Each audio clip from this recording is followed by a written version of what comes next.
Bank या credit card company के साथ सेटलमेंट करना एक ऐसी प्रक्रिया है जहां आपको हर चीज का ध्यान रखना पड़ता है।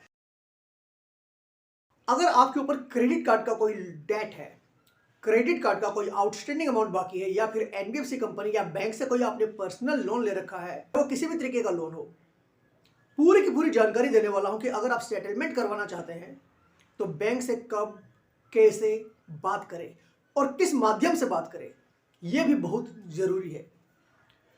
दोस्तों, सेटलमेंट जो है, सेटलमेंट के दौरान कई बार कुछ लोग ऐसी गलतियां कर जाते हैं जिसकी वजह से कई बार 10-10 साल के बाद भी, 10 साल में बहुत बड़ी बात कह रहा हूं, लेकिन ये बात मैं जो कह रहा हूं ये एक फैक्ट है। मेरे खुद के एक मित्र जो लगभग 15 साल से मेरे मित्र हैं, बहुत समय पहले, आज से लगभग 10-12 साल पहले, उन्होंने बैंक से एक पर्सनल लोन लिया था। बहुत बुरी स्थिति थी उनकी, बहुत समय तक वो पेमेंट नहीं कर पाए, उनके पास भी लीगल नोटिस वगैरह आने लगे। लास्ट में कहीं से उन्होंने पैसों का जुगाड़ किया, बैंक की ब्रांच में गए, बात मैं कर रहा हूं मध्य प्रदेश की, बैंक की ब्रांच में हो गए। वहां जाने के बाद चेकबुक लेकर गए थे।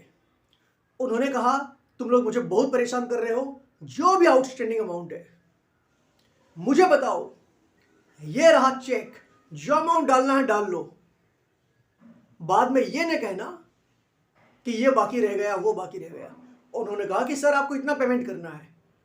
हमारे मित्र ने वो चेक उनको दे दिया, सब कुछ खत्म।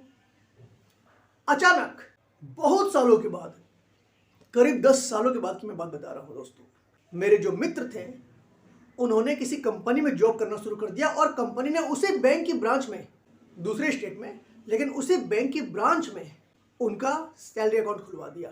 दिवाली का समय था और जब उनकी तनख्वाह आई, अचानक सारी की सारी तनख्वाह चली गई, यानी कि गायब पैसे। मेरे जो मित्र थे वो तुरंत ही बैंक की ब्रांच में भागकर बोले कि ये क्या हो गया। उन्होंने कहा कि आपका एक पर्सनल लोन चल रहा था, आपने उस साल में लिया था, 10 साल पुरानी बात कह रहे हैं, काफी लंबे समय से आपने उसका पेमेंट नहीं किया था, तो बैंक ने वो पैसा निकाल लिया है। आप समझ पा रहे हो उनके ऊपर क्या बीती होगी। उनके शब्दों में अगर कहा जाए तो उन्होंने मुझसे ये कहा कि मैंने खून के आंसू रोए थे। मैं समझ सकता हूं उस दर्द को। मैं नहीं चाहता कि मेरे जो भी व्यूवर्स हैं उनके साथ ऐसा कुछ हो। अगर आप सेटलमेंट करवाना चाहते हैं तो जो भी आप काम करें, ध्यान रखें, सेटलमेंट लेटर आपका भले ही इलेक्ट्रॉनिकली आपके पास आए, ईमेल के जरिए आए, बाय पोस्ट आए, कोई फर्क नहीं पड़ता। कभी भी अगर आपको सेटलमेंट करवाना है तो आप उनसे बाकायदा ये बात कीजिए कि देखो भाई, सेटलमेंट तुम मुझे ऑफर कर रहे हो, मैं सेटलमेंट कर दूंगा, मैं तुम्हारी बात मान लूंगा, लेकिन सेटलमेंट लेटर के ऊपर एक इंप्रेशन डालना है, एक स्टैंप लगाना है और लिख देना है कि this is a valid settlement letter. और एक बार जब आपके पास वो आ गया, स्टैम्प्ड सेटलमेंट लेटर, उसके बाद ही आप पेमेंट करेंगे। इलेक्ट्रॉनिकली आपके पास कोई सेटलमेंट लेटर आया है तो वैसी स्थिति में आप उस सेटलमेंट लेटर का एक प्रिंट आउट निकालेंगे। निकालने के बाद आप नियरेस्ट ब्रांच में जाएंगे उस बैंक की, और उसके बाद आप वहां के मैनेजर से कहेंगे यह वैलिड है या इनवैलिड है। अगर यह वैलिड है तो वहां पर आपको कहना यह है कि मैनेजर साहब आप एक सिग्नेचर कर दीजिए और स्टैम्प लगा दीजिए, और उसके बाद आप उस सेटलमेंट लेटर को लेकर घर आ जाइए, और उसके बाद ही आप पेमेंट करें, और वो पेमेंट भी आपको ऑनलाइन करना है। और उसके बाद जो ट्रांजैक्शन आईडी जनरेट होगा, जो ट्रांजैक्शन नंबर जो जनरेट होगा, आपको उसको अपने पास रख लेना है और क्लाउड में डाल दीजिए, जैसे ड्रॉप बॉक्स है या फिर गूगल ड्राइव है। इनमें डालने से क्या होगा कि कई वर्षों तक आपके पास एक प्रूफ रहेगा, और सेम काम आपको करना है उस सेटलमेंट लेटर के साथ। अगर आप चाहे तो उसे अपनी एक फाइल में भी रख सकते हैं, लेकिन उस फाइल को सुरक्षित रखिए, यह बहुत जरूरी है।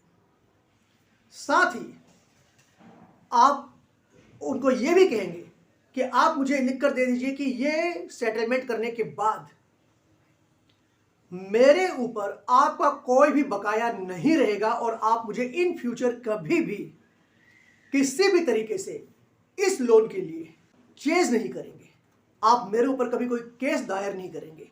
ये सारी बातें आप भले ईमेल के जरिए उनको भेजिए, लेकिन ईमेल में वो रिस्पॉन्स उनके ऑफिशियल ईमेल आईडी से आना चाहिए कि यस आप ये सेटलमेंट कर दीजिए, इसके बाद आपके ऊपर हमारा कुछ भी पेंडिंग नहीं रहेगा, अपना काम खत्म। इतना एश्योरेंस रिटर्न में आपको लेना है और उसके बाद ही सेटलमेंट करवाना है। साथ ही ये भी जरूरी है कि आप उनसे ये लिखवाएं कि जब सेटलमेंट हो जाएगा तो उसके बाद आप मुझे एनओसी यानी कि नो ऑब्जेक्शन सर्टिफिकेट भी देंगे। ये चीज़ रिटर्न में आप पहले ही उनसे लिखवा लीजिए। ईमेल के जरिए भी हो सकता है, उनकी ऑफिशियल ईमेल आईडी से, या फिर अगर आप ब्रांच में जाकर सेटलमेंट करवा रहे हैं तो वहां पर वो कागज के ऊपर लिख देंगे, मौखिक कोई भी बात होनी नहीं चाहिए, जो भी है रिटर्न में। क्योंकि कल अगर किसी तरीके से वो मना करते हैं तो आपके पास सारे के सारे सबूत रहे। इसलिए बहुत जरूरी है कि आप सारी की सारी चीजें रिटर्न में लिखवाएं। वो आपको एक एनओसी दे देंगे या एनडीसी यानी कि नो ड्यू सर्टिफिकेट दे देंगे। अगर वो बोलते हैं कि भाई हम आपको जीरो बैलेंस का स्टेटमेंट दे देंगे, तो ठीक है, आप मुझे जीरो बैलेंस का स्टेटमेंट दीजिए, लेकिन साथ में ये लिख कर दीजिए, लिख कर, बोल कर नहीं, लिख कर दीजिए कि ये पेमेंट करने के बाद इन फ्यूचर आप मुझे कभी भी चेंज नहीं करेंगे और मेरा कोई भी आउटस्टैंडिंग अमाउंट नहीं रहेगा जिसके लिए आप मुझे किसी भी तरीके से फोर्स कर सकते हैं। ये सारी चीजें रिटर्न में होनी चाहिए। और अगर वो मना कर देता है कि ये चीज हम लिखित में नहीं दे सकते, तो आप भी बोल दीजिए भाई तो फिर मैं सेटलमेंट भी नहीं कर सकता। लिखित में नहीं दे सकते तो मैं सेटलमेंट नहीं कर सकता। वो लिख कर देंगे, वो लिख कर देंगे, आज नहीं देंगे ना तो 3 साल के बाद देंगे। वो 3 साल में इंतजार नहीं करेंगे, उससे पहले लिख देंगे। कारण क्या है, 3 साल के बाद तो आपके ऊपर केस भी नहीं कर सकते, लिमिटेशंस एक्ट आ जाएगा। और अगर वो लिख कर नहीं देते हैं तो फिर 3 साल के बाद तो आपको भी चिंता करने की जरूरत नहीं है, लिख कर देंगे। वो बोलेंगे हमारे बैंक की पॉलिसी नहीं है, आप बोलना भाई मेरी भी पॉलिसी नहीं है, बिना लिखे मैं भी पेमेंट नहीं करता। और आप लिख कर क्यों नहीं दे सकते? कल आप मना ही कर दे कि नहीं भाई बाकी है, तो मेरे पास क्या प्रोटेक्शन रहेगा? अगर आप मेरा वीडियो पहली बार देख रहे हैं तो मैं आपको बता दूं किस तरह की वीडियोस मैं बनाता रहता हूं। तो आपको करना क्या है, मेरे चैनल को सब्सक्राइब करना है, जिससे कि जब कभी भी मैं कोई नया वीडियो पोस्ट करूं तो उसकी नोटिफिकेशन आपके पास सबसे पहले आ जाए। चलिए आज के लिए इतना ही, मिलता हूं आपसे जल्दी अपने अगले वीडियो में। तब तक के लिए अपने भाई अपने दोस्त को आज्ञा दीजिए। Bye bye.